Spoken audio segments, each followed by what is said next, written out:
আধিপত্য বিস্তারকে কেন্দ্র করে মেহেরপুরের গাংনীতে সংঘর্ষে জড়ায় বিএনপির দুই গ্রুপ।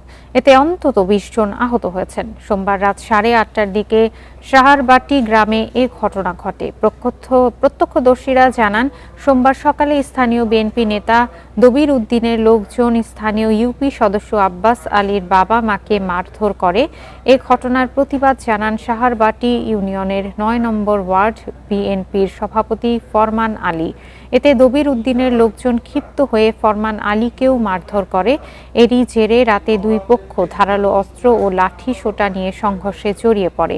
পরে পুলিশ পরিস্থিতি নিয়ন্ত্রণে আনে।